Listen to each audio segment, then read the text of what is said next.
Hey, it's your boy Sergeant Hook on Heroes with another brand spanking review.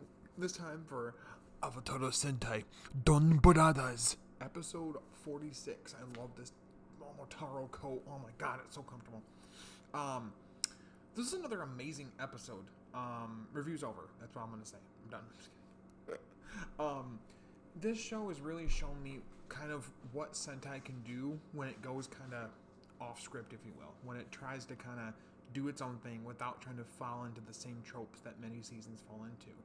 And not that those tropes are always bad. Tropes aren't necessarily a bad thing. I think people should understand that first and foremost. Tropes are kind of what create a majority of content we consume. But for a franchise as old as something like Super Sentai, it's really nice when we're able to change things up. We're able to go off script, we're able to do things that are outside the norm of what we're used to for something like this franchise, depending on what season you're looking at. Even a season like Rio Soldier has certain tropes within it that are used in a lot of different Sentai scenes. We have an evil ranger. We have a, friend turned enemy turned friend again. We have, the villains and the heroes actually coming from a similar source. Different things like that. But Donbrothers is really shaking things up. Pretty much everything that's happened in this show, I've not called yet, and I've not been able to figure out until it's literally unfolding in front of me. And this episode's no different. So coming off last episode, as we know, Taro has bitten the dust. He's dead, so there's no more leader for the team. Anyway, so he has taken the origami in his mouth, right? The Penguin Juto origami went into the portal, brought the King Oger mech out for a bit, blah, blah, blah. And so he's being held in the forest, and they create a Penguin Juto creates, a version of him, right? A clone of him. And seemingly that's all there is to it, right? So while that's happening, the Naoto are trying to figure out how they can ally themselves with the Donbrothers now. They're done being evil, they're done taking over humans and messing with them and deleting them and imprisoning them and all that stuff, and they want to make better on that. And so Shinichi, they're at the Donbro Cafe asking their team about it, and they're like, well, where's Taro? And he has to explain, we're not sure. Last time we saw he went to, where Jiro lives, and they tell him that, and they know that's near the Jamato forest. Or not Jamato, not Jamato, it's Jamato's, Jesus Christ, that's Gates. The Juto forest, right? And so Shinichi says, oh, well, you could give us a lot of money, which is funny because it's almost paving the way to, like, the Shinichi of the future that's okay touching money, But anyway, they're like, well, afterwards they're kind of talking to Naoto, and they're like, well, do you guys have any of the money that Kanzo gave us? And I think Sononi says she spent it on fancy dates. Sonoza says he spent it on a really expensive set of manga. And I think Sonoe spent it on on eating Odin. So I think that's really funny that they did that. I think that's a really interesting little tick for them. But they decide, well, if we can't do that way, then we have to find some way to endear ourselves to them, some way to show that we can, somehow be forgiven. And so they're going to the Juto Forest to find the Ring of Forgiveness, to use it to gain forgiveness from the team and be able to join their ranks, basically. So all this is going on, the rest of the team is trying to figure out where Taro is, and they can't really figure it out. And so eventually we see the Penguin Juto version of Taro walking around doing his thing. And he says, time to get to work. And he goes, starts delivering stuff. And it's like, wait, what? Usually they don't do that. Like, usually just go be a menace. Not him. So he's doing his thing or whatever, and he gets met up by Natsume. Well, Crane Juto Natsume.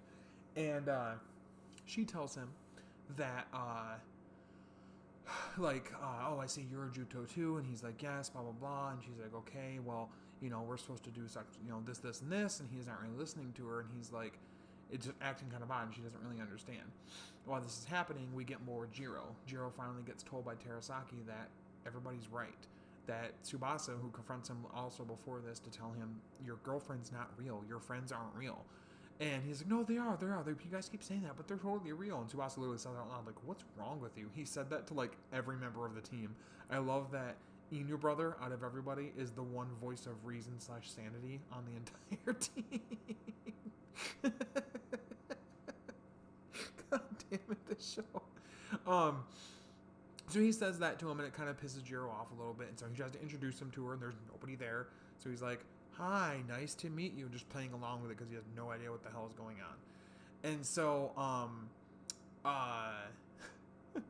so that happens, and eventually Terasaki comes clean. He tells him what's going on, that this is what his fate is, and blah blah blah, and that, you know, yes, his friends aren't real, and Rumi's not real, and it was all a ruse to get him to eventually just, you know, take on the role of protector of the Johto Forest and stay there. That they've always lived in an empty village. There's never been anyone there. And this is a lot to put on Jiro all of a sudden, like just basically telling him his whole entire life was a lie, his existence. He has a predestined, you know, thing he has to do, and all of this stuff is a lot to put on him. And I think it's interesting that they're piling all that on him right now, but I think it's intentional to move us towards the rest of his plot and what he's going to be for the rest of the series. So I really like that. I like they're finally doing a lot more with Jiro and actually involving him in the plot line and what that means for him going forward. We also get Sonoshi, Sonogo, and Sonoroku fighting the team, and Sonoe, Sononi, and Sono's like kind of holding them off while Oni's sister, Sawa brother, and Inu brother go to figure out where Taro is. And so they eventually figure out the moon can take you there. So they're able to travel through some reflection of the moon to get to the Johto Forest. We also find out Momotaro the entire time, Momotaro the entire fucking time being controlled by a Johto was not being controlled by a damn thing. He actually, when he ate the origami, took control of it himself and has been moving and like using the Johto himself instead of it using him to learn more about them and where they are and how they operate and all of that. So he learned from Natsume about the moon, that the moon is never alone, and the moon this, and the moon that, moon, and figures out that's the portal, and he's able to tell the team, and then they get there. And so the Naoto get there too, along with, I think, Sonoshi, Sonogo, and Sonoroku too. And the normal, like, Naoto, they're going to join the Donbrothers, so like Sonoe, Sonoza, and Sononi, find the Ring of Forgiveness. They spin it, and it ends up releasing all of the people they've ever deleted and sent to the little prison area, right? And so that is a big thing for them. Mataro essentially breaks out of being, you know, held in the vines of the trees and in the Johto Forest, spits out the origami on fire, by the way, burns it and turns into gold on Momotaro and sends out like a shockwave of golden, like radiant sun energy, like solar energy, destroys every bit of the origami that's in the entire forest. All the Johto are like, what the fuck? And are like totally terrified. And he basically says straight up, you know, Johto, hear me now and listen well. You know, you are, you know, you might be my enemy and you might have hurt humans, but you are a species nonetheless. You deserve the right to live. This is new ultimatum I'm giving you. If you ever step foot out of this forest, I will completely eradicate you. If you ever try to harm another human again, I will completely eradicate you. Do not ever try to do this or you will be done. And they're just like, okay. They don't say it out loud because they don't, you know, speak the same language sometimes, whatever. Just make kind of noises and shit. They're just like, okay. Like they don't want to die. But yeah, Taro just straight fucks all that shit over. Same thing with somebody said online today. I like how Sonoe and Taro were like, yeah, we need to tie up these storylines real quick. And just like did it because they're those guys. Brings everybody back. So Kiji Brother's back and all the different victims and stuff like that. And Kiji Brother joins them for the team transformation, whatever. He helps them fight. And I don't think there's a Hitotsu Oki this week, actually. It's just fighting the new Naoto, the Sonoroshi, Sonoshi, Sonogu, and Sonoroku. Sonogo and Sonoroku. And they fight them along with the Naotos, the Donbrothers, and the Naoto together do their team attack and end up kind of defeating Sonoshi and his underlings, if you will. And they kind of run away and they retreat. And so this kind of solves everything. It saves Natsume. Natsume's good. She gets to come back to life and get out of the tree, and she's there with Tsubasa. Everything's good, but she's no longer connected to her Johto anymore. And her Johto is actually fighting. So Natsume, Johto or Miho, whatever it is fighting some other more of the Johto, and realizes they like go past her and cut her face and doesn't heal. She realizes he used the moon. Taro and the rest of the team used the moon to go there and got rid of all the people that they must have spun the Ring of Forgiveness, got all the people out, and scared them and got rid of all their origami, which meant that they had no connection to this world anymore, and made them powerless, made them mortal. So she gets her ass beat by all the other Johto that are there, and we see her like floating over like down the like river towards the little moon portal thing.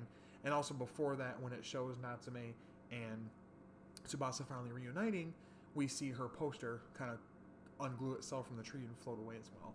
So that's the end of that. It looks like Tsubasa gets to be with Natsume, and supposedly Kiji brother gets nothing.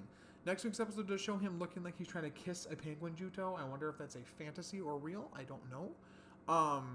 And it also shows Sononi, Sonoza, and Sonoi trying to ingratiate themselves with the team to formally join, to completely join the team and be part of it, and show that they can be trusted and all of that.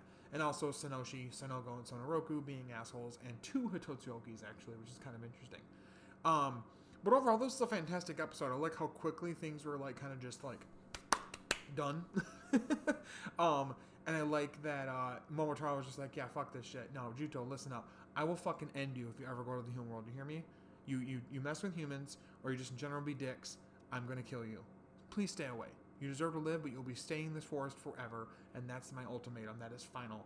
And I love that. I like they put the fear of God and the fear of Taro in them. And I like Sonoi being the one that spun the wheel, releasing all of their victims that they've ever deleted throughout the series, and showing that they are worthy of, remorse, that they are, able to be remorseful and show guilt for what they did. I think that's really good. But overall, it was a really good episode. I really, really enjoyed it. I've enjoyed pretty much every episode of Donbrothers. I'm going to give it probably a straight 9.5 out of 10. Absolutely a banger episode. Really, really good. I do wish you would have spent a bit more time with the Naoto in the Juto Forest, and a bit more time with the stuff with Terasaki, but I like how they put everything together and where this is going to send Jiro going forward. I'm really worried about that. Next week also shows apparently a combined form of his, Pharaoh Jiro and Jiro selves, which the Pharaoh Jiro is the true Jiro, and the other Jiro is a personality. We thought it was the other way around. Not true. So, anyway, I'm impressed, because I don't know where in the hell you're going with the rest of this. There's not much left of threats and things to take care of, but kinda. And I'm not mistaken, I'm pretty sure I saw Taro's dad alive and well, and not in his, like, weird VR, electricity, energy-based fucking jail cell things. I don't know what's going on there either. But overall, an amazing episode. But let me know in the comments below. What did you think of this week's episode of Donbrothers? Did you love it? Did you hate it? Were you in the middle? Where do you think things are going forward? Is Taro also one of your goats as far as a red is concerned? In Sentai, he's definitely one of my favorites right now. Are you excited about the Naoto joining officially the team? And I wonder if they're going to get morphed forms, or if it's just going to be their normal forms they have now. I think I'd like to see them get, like, Don Brother forms and use a Don Blaster, but I could see them not getting that and it just being their transformed state where they just, hit their little wrist thing. But yeah, overall a really, really good episode. As far as content this week, I should have hopefully at the time putting this up around there. Put up the review for Geats episode 20. Also, pretty soon will be the Memorial Gitlinger, so I'm going to try to get a review up of that once I get it.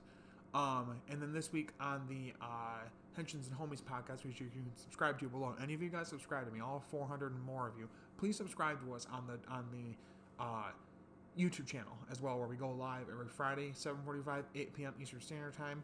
We get together, my friend Frankie, Toku Frankie, and I, and we freak out and we geek out about the current slate of tokusatsu, may that be Kamen Rider, Super Sentai, Power Rangers, Ultraman, whatever. But we also bring an awesome community member on. We do a lot of collaborations with different content creators, kind of showing off their skills, giving them some love, some buzz, hopefully some more subscribers, but also hopefully giving them the buzz they need to be witnessed by the powers that be, to be chosen for things like hosting panels at Power Morphicon and stuff like that.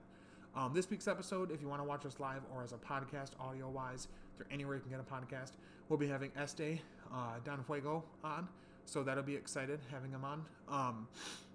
Talking about some Power Ranger-related topics. I can't remember exactly what they are, but we're going to be talking about that for sure.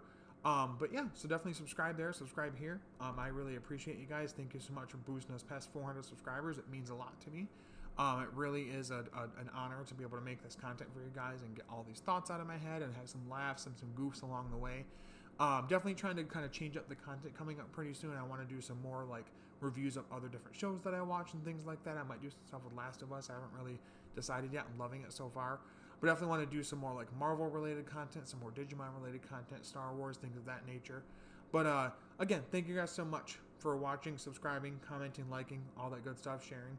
But until next time, stay hooked on heroes. I'll talk to you later. Bye-bye.